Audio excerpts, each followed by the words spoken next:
This is Romans 7, verses 7 to 25. And what I want to talk about this morning is what about the law? Okay? And when we say that, well, I'll explain what I mean here. This is a passage, this is another one of those passages that feels very dense. Like as you listen to it read, if you're not following along and really paying attention, it is easy to just go, to zone out and go, I don't even know what we just said or read, okay? And what's interesting is scholars, this is actually one of the most, not debated, but like difficult chapters. Scholars in the book of Romans, this is one of the toughest chapters for them because it's really dense and there's some technical questions in here. In other words, they run in a technical direction that makes it a very complicated, like it makes it even denser if you go read like commentaries and scholars and stuff like that. I actually think that if you can step back from it just a little, it is actually one of the most helpful and important passages, and actually understandable passages, in the entire New Testament for understanding how first century Christians looked at the Old Testament, specifically the law.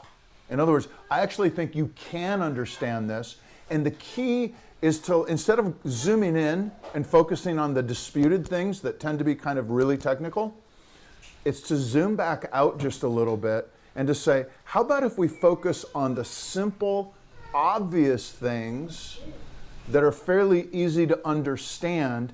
And I think if you focus on those, there's 4 things, I think you'll be like, oh, there's a lot I may not know about this passage, but I understand what this passage is actually saying now.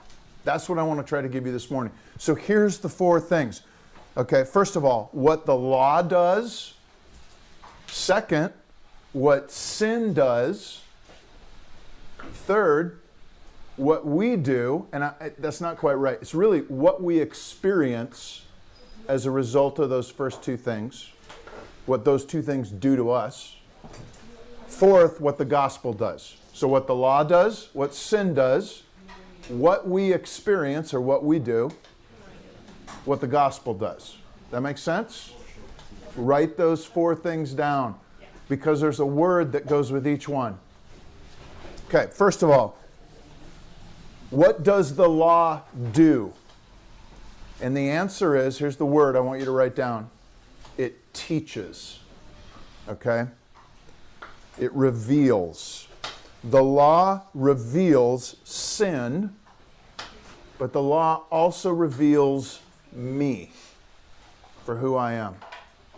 Okay, Paul starts, if you've been here, if you're new, this might be like jumping right into the deep end, but if you've been here for a couple of weeks, you know that we've been talking about chapter 7 and chapter 8, or 6 and 7 in Romans, and there's kind of 3 rhetorical questions that people commonly have. And Paul is on the 3rd question. He starts with it. Basically, he's saying, is the law bad? Is the law sin? You see it right there in verse 7. Okay, you could reframe that question and say, what Paul is saying is the law our problem? Is that what's wrong? Is the law the problem? Now listen, a lot of people in America, even people who identify as Christians, okay, look at the Bible and they think the Old Testament is the problem. Okay? In other words, New Testament, Jesus, love, that's good. Old Testament, angry God, wrath and sacrifices, law, that's bad.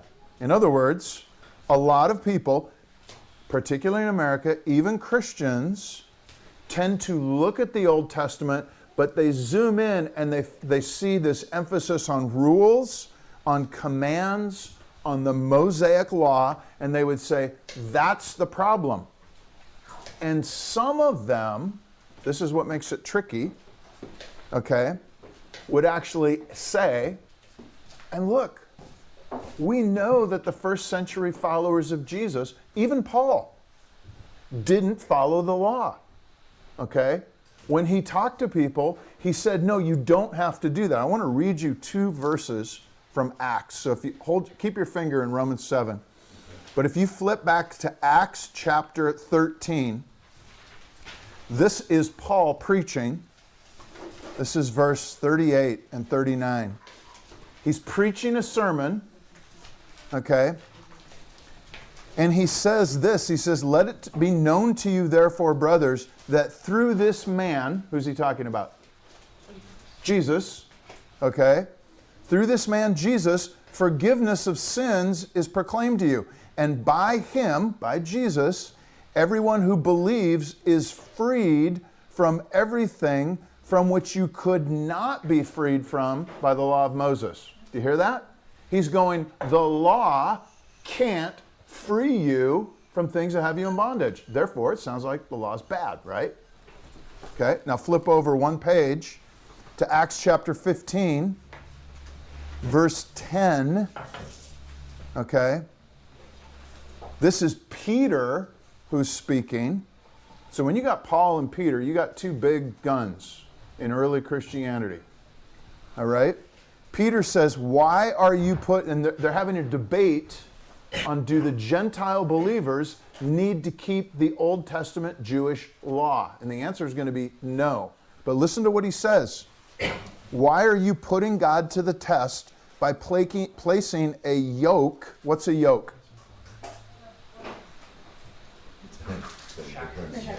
It's something that cattle wear that helps them pull.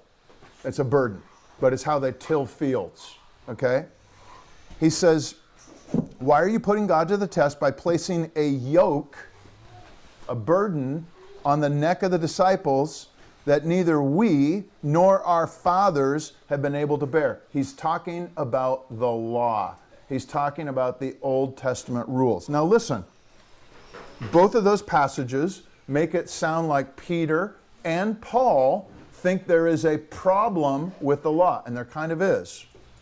But remember, Jesus, Sermon on the Mount, Matthew chapter 5 says, I didn't come to abolish the law, I came to fulfill it. And even here, if you flick back to Romans chapter 7, okay, and you ask Paul, is the law bad? He's saying, no, the law is not bad. Sin is bad. Okay? Look at verse 12. The law is holy, the commandment is holy and righteous and good. So here's what I want you to kind of see. Well, look at verse 10. The commandment promised life, but it proved to be death. That sounds bad. The question is, well, Paul seems to have this very nuanced view of the law. Christian. Yes. I have a question. Yes. So in Acts and even earlier in Romans, when I read the law as like the legal human man-made law. But then in the part that we just read in chapter 7, verse 7, the law seems to change to God's law through commandments and Jesus' teaching. And so when I was reading it, I couldn't keep, law meant something, at least when I was reading it, I couldn't determine whether the law was always the legal law that we're taught, matters not, really. But then, but then it seemed to, transform into commandments, because we sin by going against the commandments, not, the Roman law. Okay, now, one of the things I want to remind you is when he talks about law here, if you back up just a little bit at the beginning of verse 7, he says, do you not know, brothers, for I am speaking to those of you who know the law. He's talking very specifically about Jewish law, the Old Testament.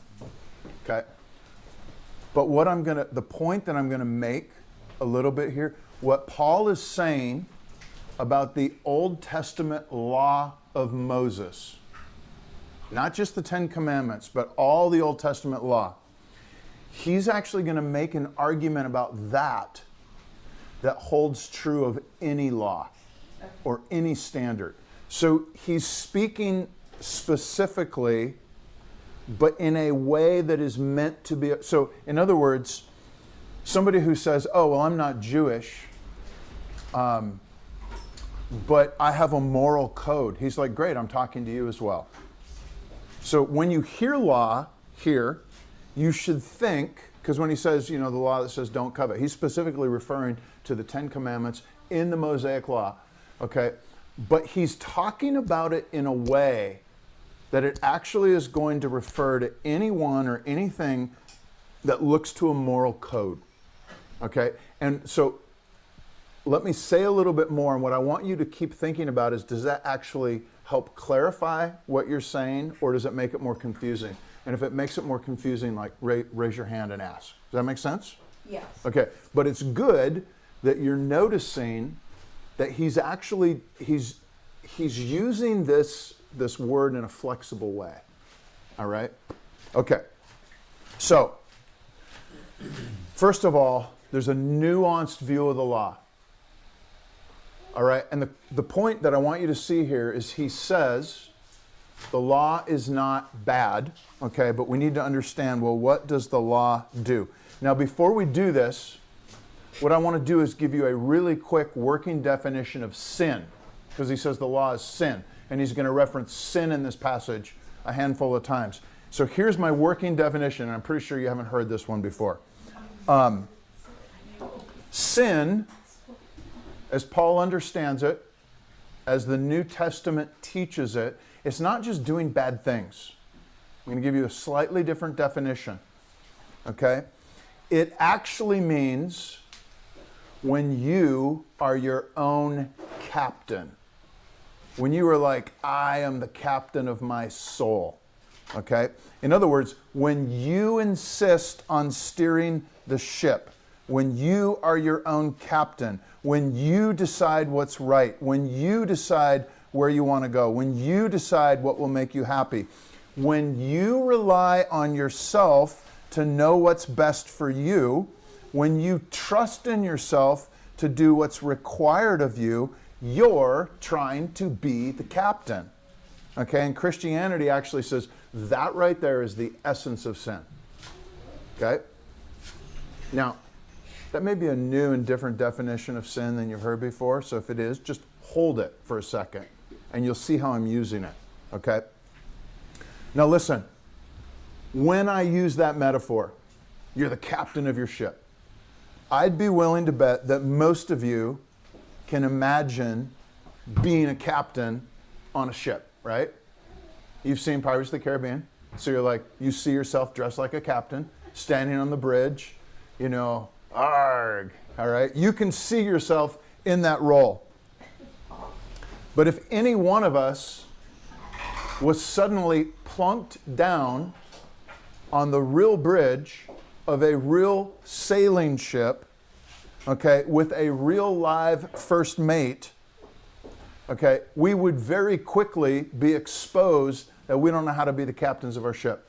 In other words, what were you going to say? Verse 11, for sin, seizing an opportunity through the commandment, deceived me. Okay, hold that thought. I'm getting there. All right, now listen. Yeah, sin, you can be the captain of your ship. But listen, the law, according to Paul, is like the first mate. In other words, you stand on the bridge and you got a whole bunch of people and they are all waiting for your orders. Okay, and you say, let's sail over there. And the first mate leans to you and he's like, bad idea. That's like rocks and shoals. We're going to go aground. And you're like, oh, well, let's sail that way. And the first mate's like, that's into the wind, so if we want to go that way, we got to go this way first and tack. And you're like, what's tacking? And the first mate, like what I'm getting at is if you were going to try to run an actual ship and you had a real first mate that really knew what they were doing, they would expose you so fast as a fraud. And that's what the law does. Okay? The law is like a first mate, okay, that teaches us what God expects of his people. Here's the bar, here's the standard, here's how you should steer the ship. For anyone that claims to belong to me, to put on my name, okay, here's how you sail through life. Now listen, remember the great commandment in the Old Testament? Deuteronomy 5, I think it is. Okay, what is it? I want you to love God, You shall love the Lord your God with all your heart, soul, mind, and strength. Jesus quotes it again. Okay. That's a really key commandment. But it's general. In other words, if you say to people, hey, you need to love God, heart, soul, mind, and strength. It's pretty easy to go, I love God. Heart, soul, mind, and strength. Then along comes the 10 Commandments, which are a little more specific. So the 10 Commandments say, thou shalt not covet. All right, among other things. And what that does, it reveals just how much you covet. That command exposes your other loves. Let me give you an example here. Remember, you're supposed to love God, heart, soul, mind, and strength. But the problem is we actually love other things. That's what coveting is about. And so you get these specific commands, okay? Don't eat certain kinds of food. And we're like, why not? Why shouldn't I? Okay, and what that's doing is that's actually, instead of saying, oh, God doesn't want me to eat certain kind of foods, okay, I love him, heart, soul, mind, and strength. Whatever he says, I'm doing it. He says, circumcise your male kids. Okay, I don't understand it, but I love him. I'm going to do it. The Old Testament is full of commandments that make very little sense to us, and what most of us do is we go, if it doesn't make sense to me, I'm not doing it. And what that is exposing is just how much you really love yourself, and you love things making sense to you, and what you're really committed to is being the captain of your ship.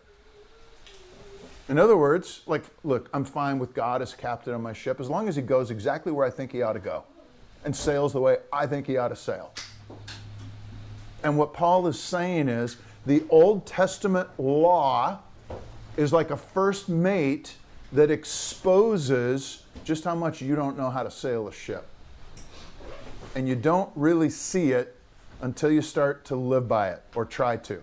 I said this last week, but it's like Nick, when he first started coming to this church, said, I've identified as a Christian all my life, but this is the first time I've ever actually tried to follow what the Bible teaches about, like lust and sex and fidelity and these things. This is hard. In other words, you don't really understand how poor you are at things until you start trying to do it. And actually last night I was struggling with temptation, and I said to God, I'm like, Lord, I understand that the root of the problem is I want to be in control. That's what it really comes down to. I want to be in control. How do I let you be in control? Yeah. What the law is trying to do is to teach us that we're not very good at keeping the law. It teaches us about righteousness. Whatever God, in other words, what righteousness is in the Old Testament's understanding is whatever God asks of you, that's what you should do. That's what you should want because you love him, heart, soul, mind, and strength. So it teaches us about God and about his ways, but it's also teaching us something about ourselves, that we're not very good at any of this.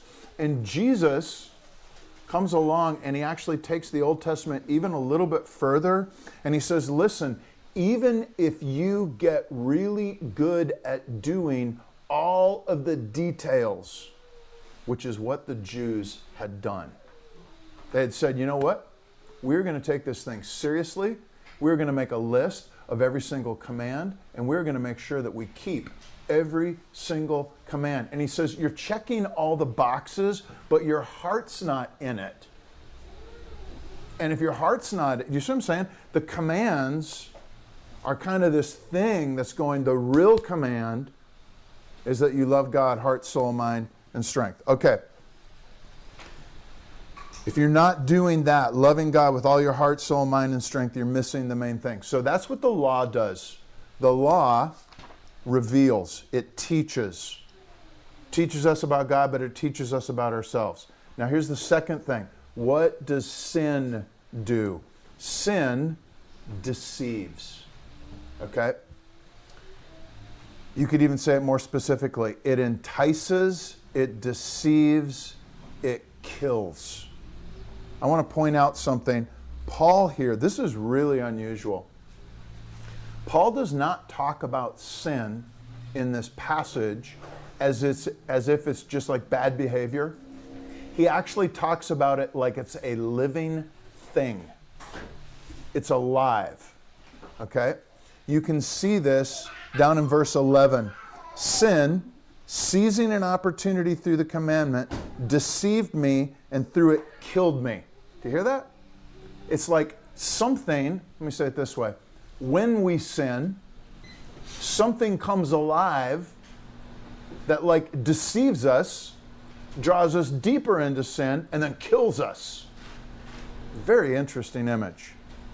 It is almost like when you sin and say, I'm the captain, the very act of saying, I'm the captain, spawns an enemy that is going to use that against you for your destruction. Okay? And the way that the enemy does it, this is what Paul is saying, is actually through the law. Very, very interesting. Now listen, I want to give you a little image. Do you guys know what an anglerfish is? You know what an anglerfish? Anybody seen it? The fish that fishes. It's the creepy, it is this really, yes, it is this, like when you see a picture of it, you're like, whoa, that thing's scary. Like it's got a huge mouth and big eyes because it lives way down in the deep. And it's got this thing that dangles right over here. And it's like glows in the dark, and you're the little fish coming up, and you're like, oh, look at that light. And the mouth goes like this, and a boom, and it ate you. Listen, that is the image of sin in this passage. It is an anglerfish that actually takes the law and it uses that to deceive you, to entrap you, to kill you. Okay? Now, how does sin entice?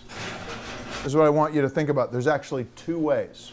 First of all, sin excites, it amplifies, and it stirs up desire. You can see that in here. Sin, seeing an opportunity through the commandment, thou shalt not covet, produced in me all sorts of covetousness. Okay? Listen. When God says, hey, all you pay attention, you shall not covet. And Nick's like, shall not covet what? And he's like, you shall not covet your neighbor's house. You shall not covet your neighbor's flocks. You shall not covet your neighbor's wife. You shall not covet anything of your, like he goes through the list, right? And what happens, this is what Paul is saying. As soon as you start enumerating what you shall not covet, you know, you shall not covet the neighbor's house. What do? You imagine the neighbor's house. And you're like, it's a pretty nice house. How come my neighbor gets a nice house and I've got a little dump? I wish I had a house like that. Boom. You see that? Okay. You shall not covet your neighbor's flocks. How many of us look at somebody else's success at work and you're like, I work just as hard as they do. How come they got the raise? How come they got the promotion? All right? It's not fair. I should have gotten that. That's coveting. Okay? You shall not covet your neighbor's wife. She's a pretty good looking wife. You know, what would it be like to have a wife like that? Okay, the point is, Paul is saying that sin takes these commands and it actually dangles them. And it's like, don't do this. And you start thinking about what doing that might actually feel like. When I was growing up in Montana, way back in the 70s, the speed limit was 55. Okay, so when the speed limit is 55, and I'm like, this is into the 80s, okay, and I'm learning to drive. You're learning to drive, it's like speed limit is 55. What do you know what you want to do? Wonder what 65 is like. Okay, will I get a ticket if I go 65? All right, and then the speed limit changed to 65. So guess what happened? I was just happy and content to just keep driving. No, then it's like 75. And then, you guys probably don't know this, when I was like late 80s, when I was in high school going into college, Montana passed this rule that was like, there's no speed limit except for reasonable and prudent. Yeah, it was like a whole stick it to the feds kind of thing. Like, we're not doing the the federal 65 speed limit. There is no speed limit in Montana as long as it's reasonable and prudent. So guess what? Reasonable, you're like, what's reasonable and prudent? Okay. I was driving a 1972 Datsun station wagon. Reasonable and prudent. I'm like, how fast do you okay, if you remember, these things were pieces, they were like little tiny. So what we would do is not just like floor it, because that'd only get you to about 72. You need a hill. And you get to the top of the hill, and then you roll up all the windows, and you just gun it down. And at about 92 miles an hour, a 72 Datsun station wagon develops a shimmy. And I'm not sure what's safe and prudent beyond that because I didn't have the courage to do it. But it's like, and you're going right down the center of both lanes to try to have maximum room to recover. Okay, the point is, don't do what I did. All right. You said Datsun, I thought you were going to say like a Z car. No, Datsun station wagon. We're not talking the 260, the 280, the 300.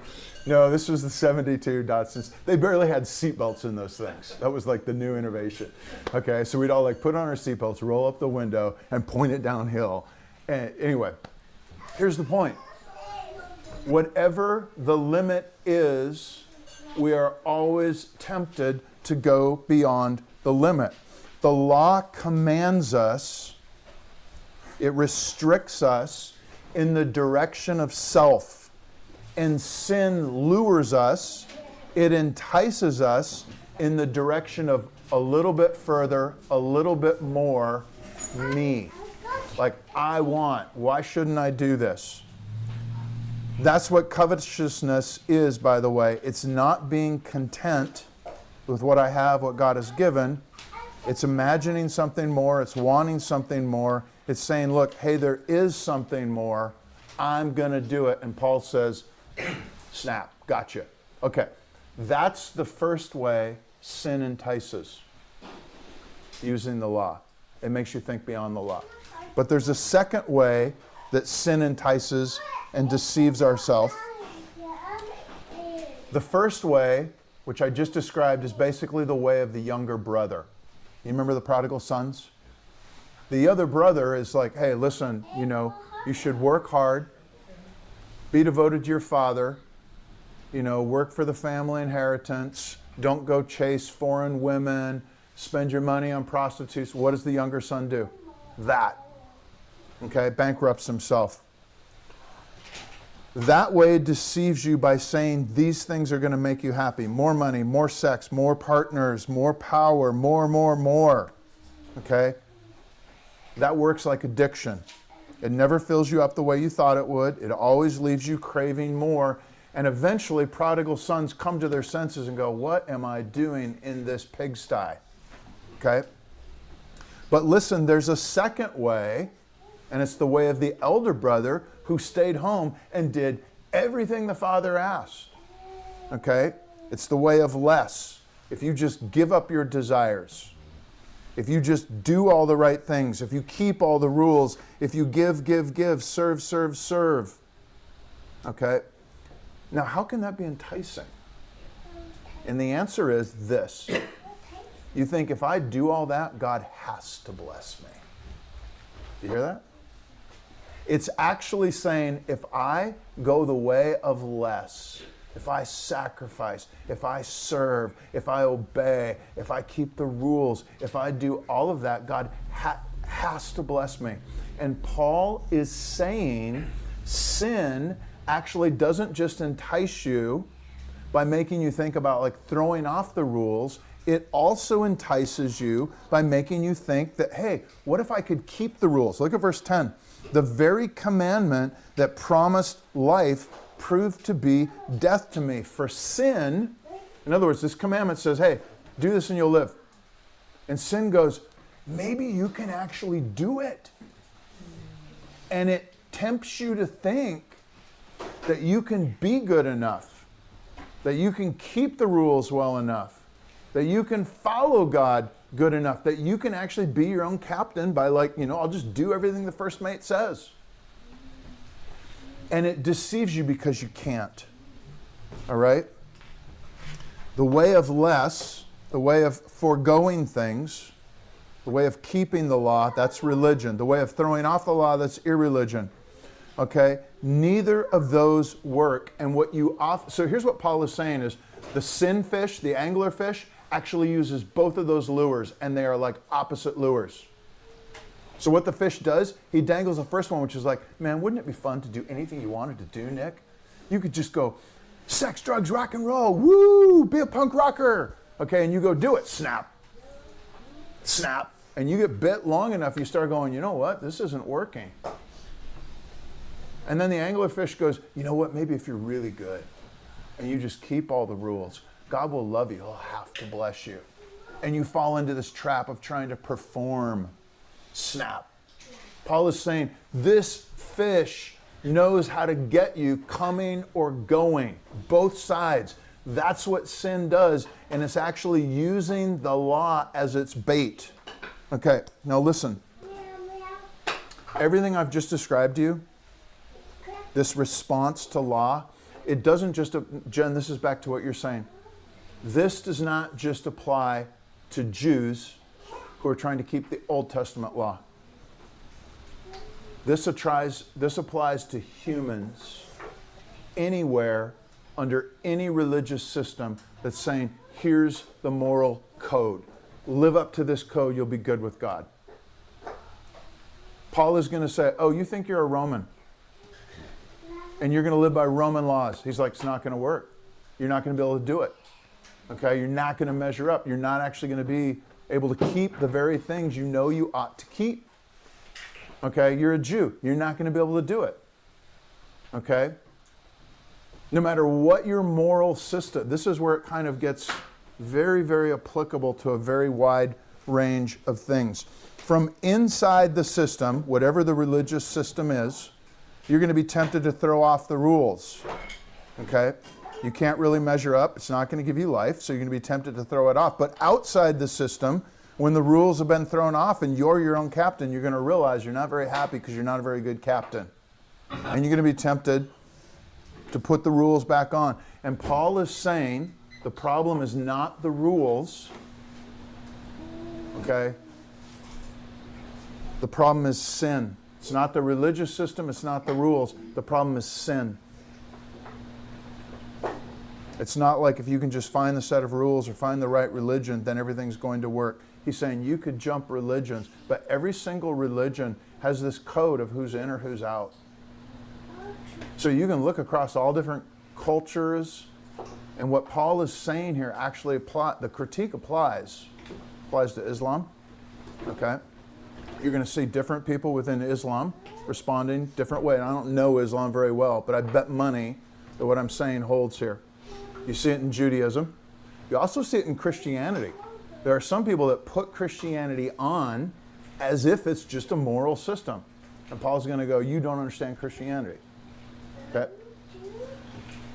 The problem is sin, you wanting to be the captain. Okay, so what's our experience? This is the first. So first thing, what does the law do? It reveals. Second thing, what does sin do? It entices, it deceives, it kills you. Third, what do? What's our experience under these two things? Well, the answer is you get pretty darn discouraged. Because if you're inside the system, you're constantly trying to keep the rules, and you can't really do it. Okay, and if you're outside the system, you're being your own captain, you're just choosing your own way. Guess what? Life is still empty. Okay? It's not filling you up the way you thought it would do. All right, look at verse 18. I know that nothing good dwells in me, that is in my flesh. I have the desire to do what is right, but not the ability to carry it out. In other words, I'm a lousy captain, and I'm conflicted. I have this desire to do the right thing, the recognition of what the right thing is, but I lack the ability to carry it out. I'm not the person I aspire to be. And once again, I think that's true of every religious system. It's not just Paul describing a Jewish response to the Old Testament law. He's describing a human response to any moral code. So the question that we should ask here is, have I experienced this? What Paul's just, this really conflicted state of, I really want to do the right thing, and you know what? I struggle to do the right thing. Okay? What it feels like is conflicted. I don't actually measure up in the ways that I really want to measure up. And what that leads is to inner turmoil and despair. If you look at verse 24, wretched man that I am, who will deliver me from this body of death? Thanks be to God through Jesus Christ our Lord. Do you hear the who will deliver me? That's despair. And the question is, what is your response when you start to feel despair at your own failure? Do you try harder? Do you give up? Paul is saying both of those ways, trying harder or giving up, are the anglerfish. Now listen, what does the gospel do? This is the very last piece. So here's the big picture. Sin reveals, this is what God wants and what you ought to do. I'm sorry, the law reveals. Sin deceives you and thinks if you didn't do that, you'd be happier. But then when you're not, it's like, well, maybe if you did do that, God would bless you, and you can't do it. Okay? And so what you feel as a result, if you're honest with yourself, is you actually know you don't measure up. And you know you can't just try harder. But you also know that you can't just like throw up your hands and not try. And you feel despair. And this is where Christianity goes a radically different direction from every other religion. Okay? What the gospel does is it drives me to Jesus. Look at verse 25. Thanks be to God through Jesus Christ our Lord. Here's the thing I want you to see with this passage. Paul is wrestling with the law, and he's wrestling with sin, and then he's talking about this experience, and then what he does, he runs to Jesus. He doesn't try to give you like a logical answer. Instead, he's like, thanks be to Jesus. Okay? This is what makes Christianity unique. Let me summarize. Paul says the law is holy, righteous, and good. That's chapter 7, verse 12. There is a moral code. But Christianity says don't try to live by it. You can't. It'll kill you. And Christians say, I'm going to let Jesus live by the law, and I'm going to seek to live by Jesus. Do you hear that? In other words, Jesus can live by the law, and he did. He's the only one who ever measured up. And you know what I'm going to do? Jesus is just going to become my law. Whatever he says, I'm with Jesus. All right? There are two common responses to law. Some people love the law. They admire it. They honor it. They venerate it. And they seek to live by it, and they will fail. Christianity says avoid such people. Some people hate the law. They loathe it, despise it, hate it, throw it off. They reject it, along with anything that looks like that. But they fail too. They're not happy. They're not fulfilled. Christianity says they're not transformed. Avoid such people. Okay? But there's the third way, which is the way of Paul and the way of Peter and the way of the first century Christians. They admire the law. They respect the law. They even seek to learn from the law, but they don't seek to live by the law. It's a tutor. It's a first mate. First century Christians seek to live by Jesus. He is a real, in other words, what they're doing is they're saying, I'm going to actually yoke myself not to a code, but to a person, a real life person. He's my captain.